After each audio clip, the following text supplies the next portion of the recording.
Hey Yogis, how's it going? Danni Pomplun here. Today I'm going to guide you through a quick hip opening sequence.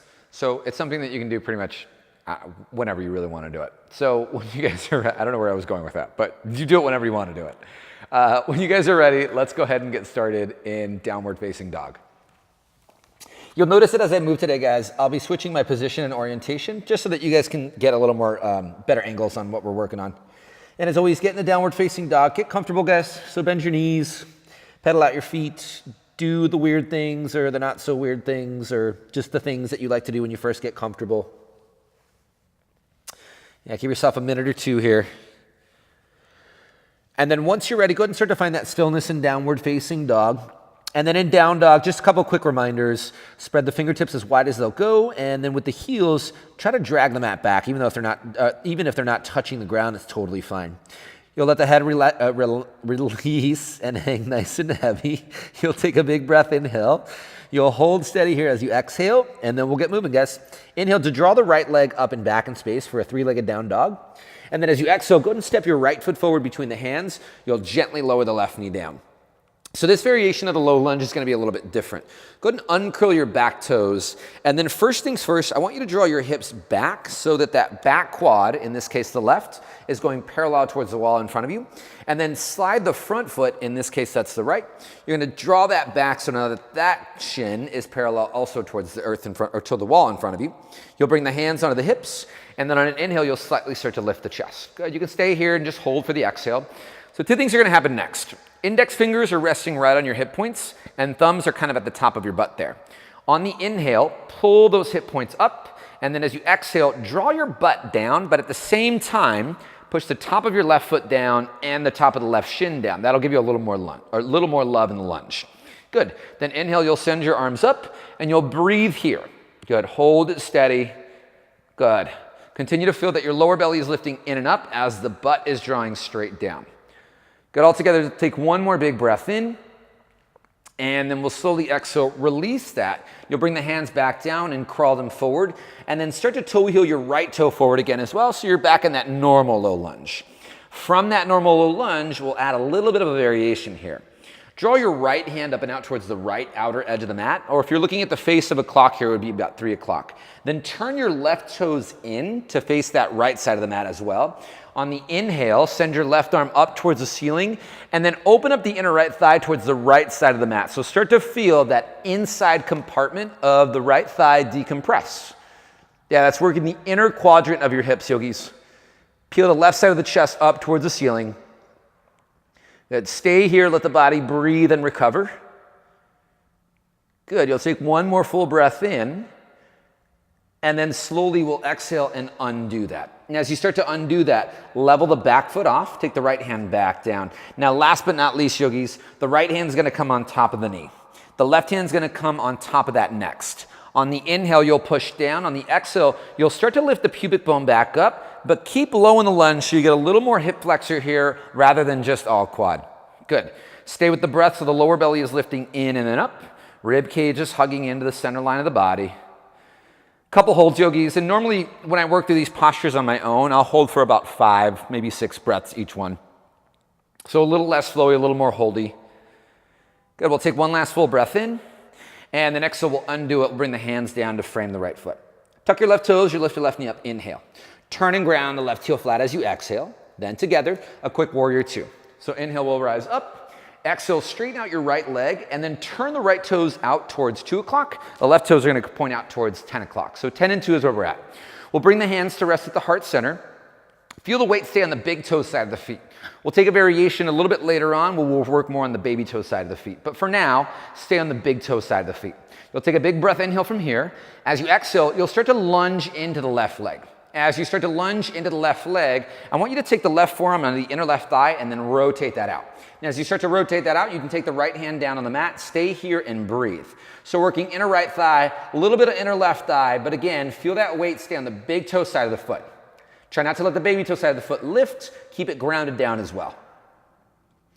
Good, again, couple breaths here, guys. You're just starting to release that inner quadrant. Good, one last full breath, inhale. Using the right hand down the mat, exhale, push up, come up to standing.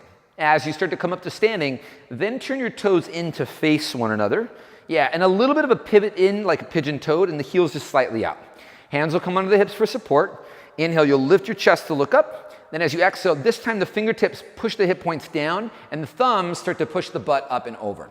Keep the weight shifted into the tiptoes. You trust yourself that you're not going to fall. You can bring the hands down on the mat about shoulders distance apart. Spread the fingertips out nice and wide. We bend the elbows back. Stay here, guys, and breathe. So I'll stress the importance of your breath. And really, that's where you start to let go of tension. When you start to hold your breath, the body gets a little bit tighter. So let it go. You can open mouth exhale if you need to here. And last couple rounds of breath, just find the breath in and out. None of this is ever forceful, yogis, and that's important to remember. You don't want to push the body to do what it doesn't want to do. You want to welcome movement in. And then as you're ready, guys, go ahead and bring your hands back on your hips for support. Inhale, we rise all the way back up to standing. And then as you exhale, we'll open it up for a warrior two. Good, full breath in warrior two. Exhale, we'll bring the hands down, and we'll step it all the way back to downward facing dog. So again, not a vinyasa heavy flow class, guys, just a little hip opener. Left side, inhale, we'll draw the left leg up and back for a three-legged down dog. Then as you exhale, we'll step the left foot forward between the hands, and we'll lower the right knee down. You'll uncurl the right toes behind you. And then again, first things first, draw the hips back so that your right quad is now parallel towards the wall in front of you. And then you're going to toe heel your left foot back so that that left shin is going parallel towards the wall in front of you. From there, inhale, slide the hands on the hips, and then lift up. So same on the first side, right? Index fingers on your hip points, thumbs are right above your butt there. And then on the inhale, you lift the hip points up. Exhale, push your buns down. While you draw the butt down, guys, continue to push to the top of the right foot and the right shin as well. You'll get a lot more in the quad there. Stay here and breathe. You can keep your arms up and over your head. You can keep your hands at your heart, guys. Or personally, I kind of just rest here with my hands on my hips. Either way, it's going to work, so long as you're doing the work through the lower half of the leg. Couple more rounds here to breathe. It's important to remember, guys, that the hips are 360, right? So we can't just get hamstrings or piriformis, or when we do pigeon pose is what we like, right? We want to get the inside, the outside, the front, and the back. Good, last full breath in. And then as you exhale, go ahead and bring your hands down to frame your left foot. Now we'll start to toe heel the left foot forward where it would be for a low lunge, and then walk the left hand out towards 9 o'clock. As you walk the left hand out towards 9 o'clock, turn the right toes in towards that as well. Then together, inhale, reach the right arm up towards the ceiling, and then rotate your inner left thigh out towards the left side of your mat. While you do that, guys, make sure you're peeling the chest and the heart up towards the ceiling. If your left hand going down to the mat isn't accessible, yogis, you can always grab a block or your water bottle, whatever you need to support you. Good, one last full breath, inhale. And then exhale, we'll release that and undo it. As you start to undo it, use the inhale to tuck your right toes and lift your right knee up. Exhale, we'll turn and pivot up and over towards the right long edge of the mat. Same here, guys. Turn the toes slightly in. The hands are going to go onto the hips for support. Good. Inhale, we'll lift the chest up. We'll rise. And then this time we push the buns up and the hip points back down. Fold into Prasarita. Hello, there you are. Hands will be about shoulders distance apart. I don't know why I thought that would be fun to just wave upside down. And then you'll bend the elbows back. The weight's going to stay shifted under your tiptoes. The last piece of this, guys, when you're here, try to widen your butt. So oftentimes you'll hear yoga teachers say, widen your sit bones. You're just trying to get your butt a little bit wider. Top of the butt's coming up a little bit higher, so you feel that fold from the hip creases. Good, last breath or two here. And then slowly, inhale, we'll start to rise all the way back up, hands on the hips. Now again, I have my back on you guys for just a second here. Your heels are going to come in, your toes are going to come out. Good. Rest the palms together at the heart center. Take a big breath in. Exhale, lunge into the right leg. So start to bend into the right knee. Feel the weight stay on the inside of the left foot. And then take the right arm to the inner right thigh, rotate it out. Left hand can go down on the mat for some support. Stay here and breathe, guys. Work it out. Again, none of this is forceful, right? We want to welcome movement into the body. We never want to force it. Good. Last breath or two. And take a big breath in. Exhale here. And then slowly inhale, rise back up. Exhale, open it up to warrior two.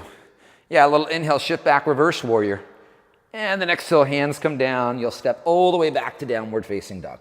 From your down dog, guys, you'll take a big breath, inhale, look forward, and then walk your hands so the thumbs are touching. Then from there, exhale, you'll hop. Feet go to the outer edges of your hands for a malasana or garland squat. Sometimes we like to call this frog squat. I'll turn and face you guys for a second. So the inner thighs, yogis, are pushing into the elbows, and then the elbows are starting to then push against the inner thighs, right? It's really easy for us to just kind of want to hang down into this. And instead of doing that, I want you to actually be a little more active. So ground your heels down, lift your lower belly in and then up, and then channel your inner Suzanne Summers and turn your thigh master on. Feel that. If you need a little bit more here, you can lean the chest slightly forward, and gravity naturally will do the work for you. Good, you're here for just a couple more rounds of breath. Nice, guys. Good, we'll take one more full breath in. And then when you're ready, guys, we'll slowly release the hands down. You'll lift the hips back up. You'll toe heel the feet back in about hip width distance apart. I'll turn back to the front. Inhale to find a flat back. Then as you exhale, yogis, go ahead and lower down to your bum. And then start to make your way down to your back. As you start to come on down to the back, guys, we'll find Gomukhasana legs or cow face legs. Right leg is going to go over the left. As the right leg starts to go over the left, you're going to draw the knees into your chest. For some of you guys, this is going to be more than enough. However, if it's accessible, reach your hands out and clasp the outer edges of your feet. So right now, my left hand is grabbing a hold of my right foot. My right hand is grabbing a hold of my left foot. While the knees come into the chest, I'm going to pull the feet out nice and wide. Notice that your hips are going to want to lift up. I want you to keep the hips grounded down. The back of the neck stays down. Head stays down, everything just stays anchored. And then again, we're widening the feet as we're drawing the knees into the chest. Yogis, remember to drop back into the breath. Good, again, like I was saying earlier, about 5 to 7 breaths. Sometimes when I have a little more time, I'll even work these postures 1 to 2 minutes at a time. Good, I'll take one last big breath inhale here. Yeah, finding my edge where I feel sensation but no pain. And then exhale, I'm going to undo it just to release it out. I'm going to shake my legs. All right, now we're going to switch. Left leg goes up and over the right. So the left knee is resting on top of the right knee. And then first things first, the knees come into the chest. After the knees come into the chest, we reach forward to the outer edges of the feet and then pull. Whew. Oh, yeah. If you're anything like I am on my left side, I'm right there with you right now. Good, continue to breathe, guys. And again, simultaneously, draw the knees in while you pull the feet out wide. Good, last couple breaths. All right, yogis, one more big breath in. Good, exhale here and then undo it. Now, as you start to undo it, we'll take reclined pigeon pose. So a little bit different on a variation here. First things first, you're going to try to draw the right ankle across the left knee first. Now normally we stay here in this shape. Today we're going to switch it up a little bit. Your right hand, yogis, is going to grab the outer edge of the right knee. The left hand is going to grab the outer edge of the left or right foot. Then from there, start to straighten out the leg and keep your left toes turned on. Now as much as possible, try to bring the shin across your chest. It doesn't have to go all the way. You're eventually making a 7 here with your legs, or the form of a figure 7, right? And then if you want a little bit more, guys, this is what I like to do. I like to send my arms underneath the actual shin, but you keep the toes flexed, and you'll lift the chest up as you start to draw the leg even closer to that. The back of the hip here on the right side is starting to fire up with the piriformis, what I like to call grand central station. So everything starts to connect. Good, last full breath in. And then again, I'll exhale, undo it. Preferably there, guys, at least 10 to 15 breaths. We'll undo that, we'll switch. So bottom of the right foot down on the mat, left ankle goes over the right knee just for the setup. You keep the left toes turned on. Left hand holds the outer edge of the knee. Right hand holds the outer edge of the foot. Bring that in as you straighten your right leg down.